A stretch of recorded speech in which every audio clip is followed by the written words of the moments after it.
আজকের গল্প অচিন্ত্য কুমার সেনগুপ্তের লেখা কবি সম্বর্ধনা।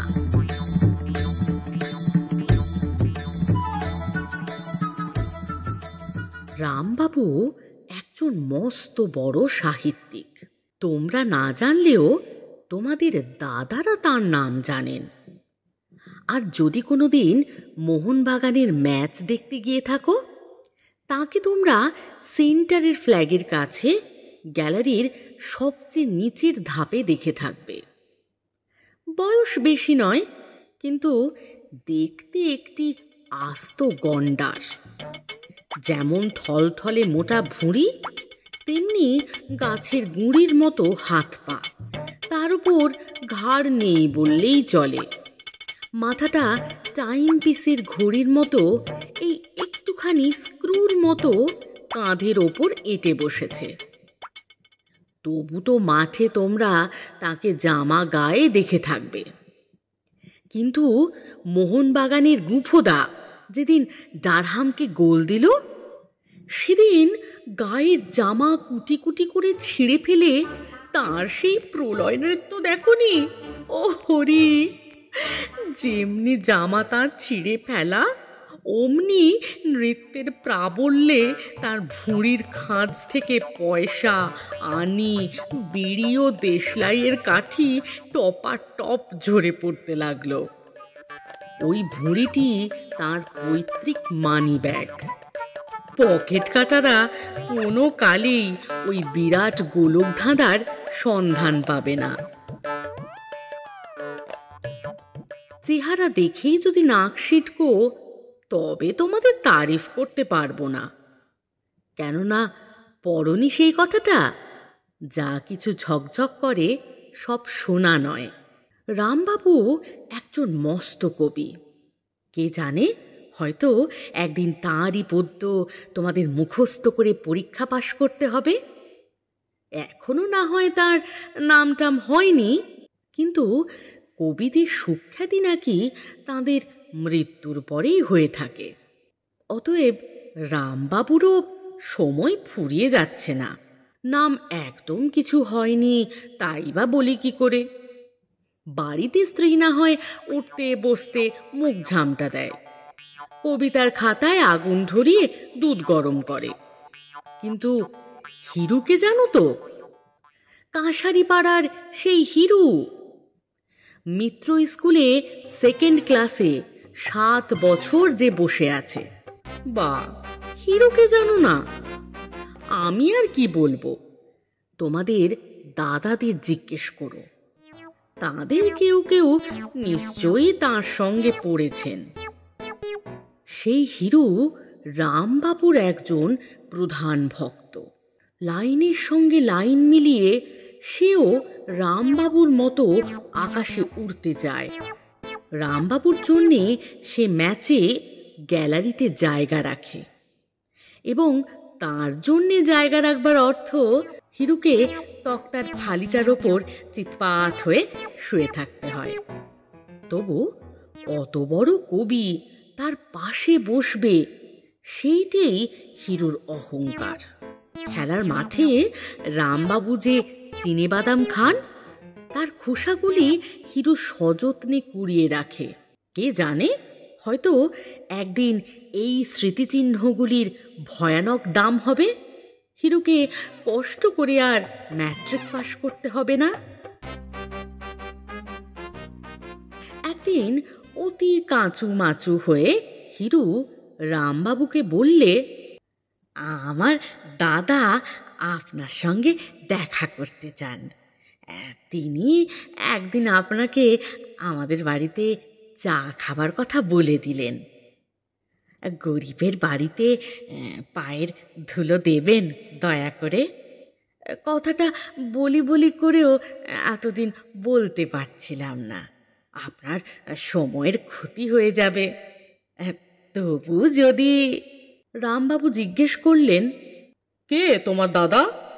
চোখ কপালে তুলে হিরু বললে, পা, দাদাকে চেনেন না? তিনি একজন মস্ত সমালোচক, আপনার প্রশংসায় পঞ্চমুখ। লোকে আপনাকে এখনো ঠিক বুঝতে পারেনি, কিন্তু দাদা বলেন আপনি রবি ঠাকুরের চেয়েও এক হিসেবে বড় কবি। রামবাবু গলে গিয়ে বললেন, সেই কথাটা দেওয়ালে প্ল্যাকার্ড মেরে তোমার দাদাকে রটিয়ে দিতে বলো না। যাব একদিন, এমন গুণীর সঙ্গে দেখা না করে পারি? কালকেই যাবক্ষণ, কি বলো? খুশিতে গদগদ হয়ে দু হাত কচলাতে কচলাতে হিরু বললে, আপনার দয়া। কাল ম্যাচ নেই, ধরুন এই 6টার সময় আমি যোগুবাবুর বাজারের স্টপে আপনার জন্য দাঁড়িয়ে থাকব। আপনি আসবেন শুনলে আমাদের পাড়ায় হইচই পড়ে যাবে। যাবেন দয়া করে, গণ্যমান্য আরও 2-5 জনকে ডাকা যাবেক্ষণ। আনন্দে দিশেহারা হয়ে রামবাবু বাড়ি ফিরলেন। এই তাঁর প্রথম প্রকাশ্য সম্বর্ধনা হচ্ছে। শুধু ফাঁকা স্তুতিবাদ নয়, দস্তুর মতো এক পেট ভোজন, বিলিতি কায়দায় একেবারে চায়ের টেবিলে নেমন্তন্ন। খবরটা কাল আনন্দবাজার পত্রিকায় বের করে দিতে হবে। পরদিন বিকেলে তার সাজগোজের বিরাট আয়োজন দেখে রামবাবুর স্ত্রী বললেন, এত সেজে গুজে যাওয়া হচ্ছে কোথায়? আয়নার সামনে দাঁড়িয়ে এসেন্সের শিশির মধ্যে কর্কটা ডুবিয়ে নিয়ে গোফের ওপর বারে বারে ঘষছিলেন। বললেন, দেখো তো নাপতে বেটা, ঘাটটা কেমন চেঁচেছে। মুখ ঘুরিয়ে স্ত্রী জিজ্ঞেস করলেন, কোথায় যাওয়া হচ্ছে শুনতে পাই? আর বলো না, তোমরা তো কবির সম্মান করতে শিখলে না। কিন্তু তাই বলে বাংলাদেশের সব পাঠক তো তোমাদের মতো মূর্খ নয়। তারা আমায় বুঝতে শিখেছে। জানলা দরজা ভেজিয়ে কত কাল আর সূর্যের আলো ঠেকিয়ে রাখা যায় বলো? স্ত্রী বললেন, তা তো বুঝলাম, কিন্তু রাত্রে আজ মাংস রাঁধবো ভেবেছিলাম। সকাল সকাল ফিরো, বুঝলে? দুধ তোর তোমার মাংস। রামবাবু ধমকে উঠলেন। এদিকে আমার চায়ের নেমন্তন্ন, আর উনি যাচ্ছেন মাংস রাঁধতে। পৃথিবীর কোনো খবর তো আর রাখো না। আমার ভক্তরা মিলে আমাকে আজ অভিনন্দন দিচ্ছে। অভিনন্দন মানে জানো? বানান করো দেখি। হ্যাঁ, তোমাকে বোঝাতে গেলেই হয়েছে। অত কথা শুনতে চাই না। রাত্রে কোথাও থেকে যেন খেয়ে এসো না। খেয়ে আসবো না মানে? রামবাবু একেবারে ক্ষেপে উঠলেন। আমার কিনা চায়ের নেমন্তন্ন? হ্যাঁ হ্যাঁ, মাত্র 1 বাটি চা নয়, cake, pastry, sandwich, cream roll, cream কেকার। নাম শুনেছ কোনো কালে? রাত্রে আমি কিছু খাবো না, বুঝলে? মার্বেল টপ টেবিলে বসে খাওয়া। তোমায় আর কি বোঝাবো। রামবাবু ভবানীপুরের বাস ধরলেন। কিন্তু যোগুবাবুর বাজারের কাছে নেমে হিরুকে কোথাও দেখা গেল না। ব্যস্ত হয়ে লাভ নেই, আরও খানিকক্ষণ দাঁড়ানো যাক। লোকজন জোগাড় করা, গ্যাস জ্বালানো, খাবার দাবার ফরমাশ করা, সব তো একা ওকেই করতে হচ্ছে। একটা কোন গাড়ি বা না ওকে ঠিক করতে হয়। রামবাবু গ্যাস পোস্টে হেলান দিয়ে দাঁড়িয়ে রইলেন। ওই ওই আসছে হিরু। ও নতুন কবি হচ্ছে কিনা, তাই সময় সম্বন্ধে ঠিক ধারণা নেই। রামবাবুর কাছে এসে হিরু বললে, এই নামলেন বুঝি বাস থেকে? আসুন আসুন, বাস যা থেমে থেমে চলে। রামবাবু বললেন, কিন্তু এখন টি টাইম ছেড়ে যে ডিনার টাইম হয়ে গেল। হিরু হাত কচলাতে কচলাতে বললে, তাতে কি, চলুন।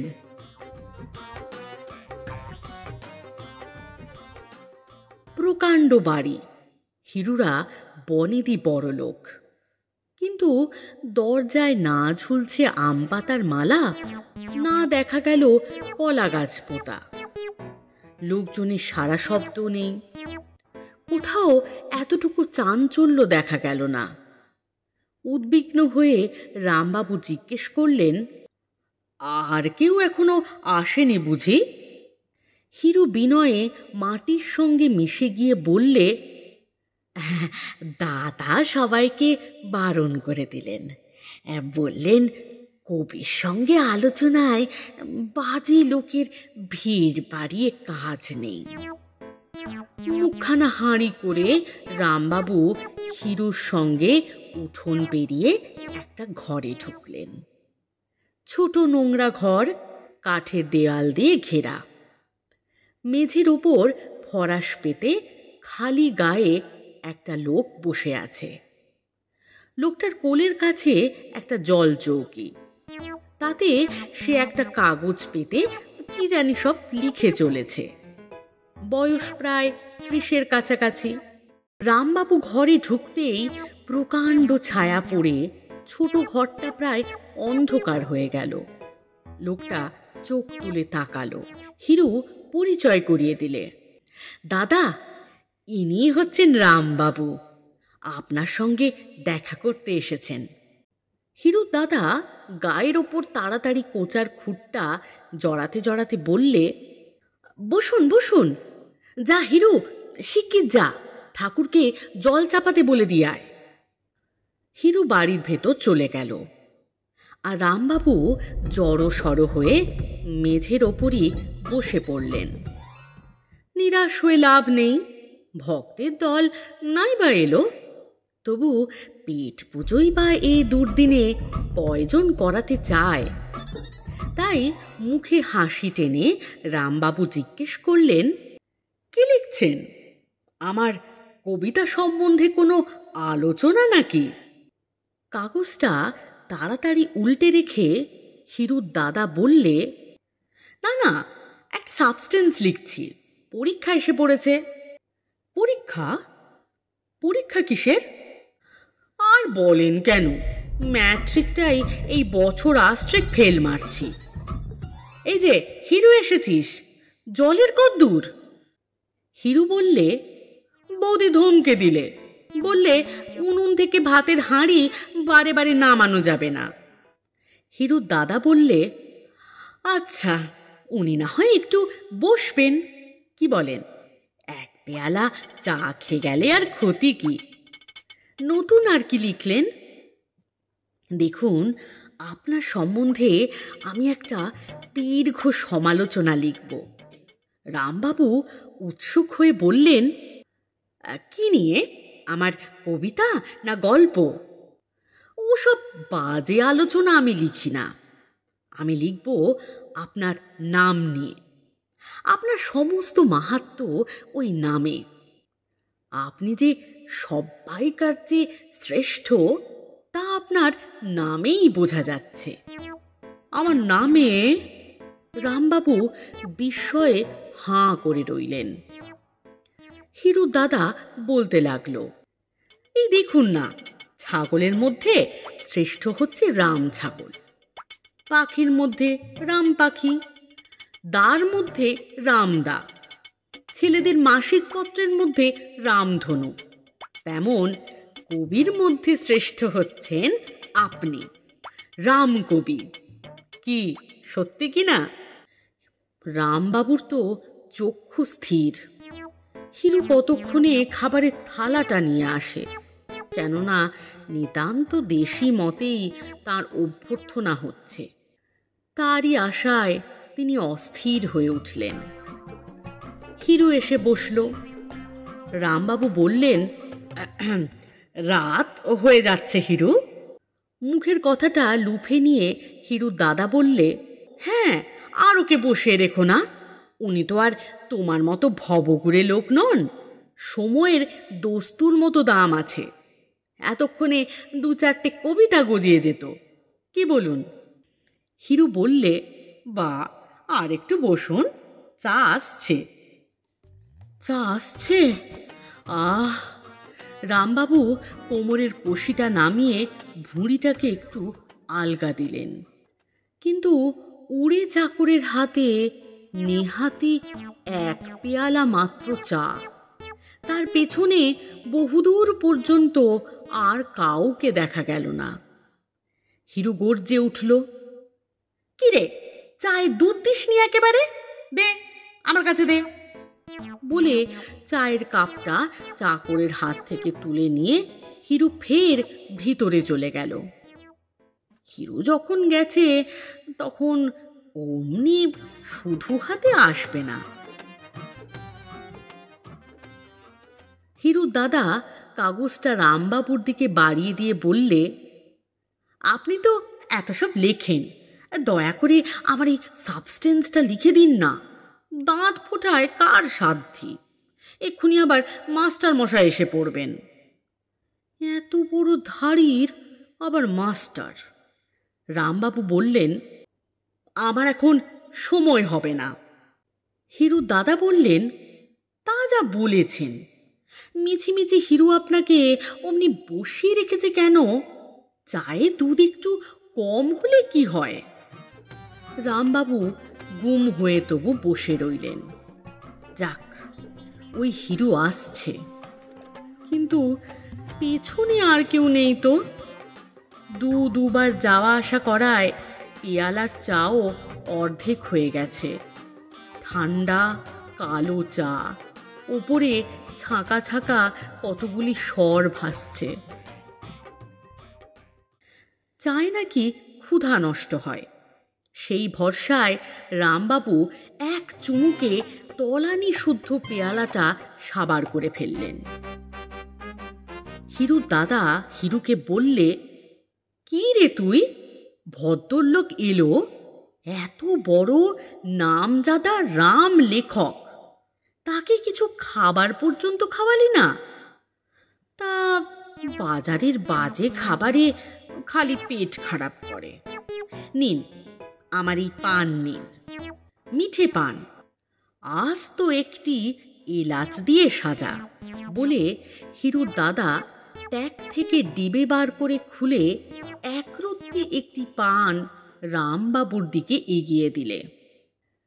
পানটি মুখে পুরতেই হিরুর দাদা বললে, ওকে তুই কতক্ষণ বসিয়ে রাখবি?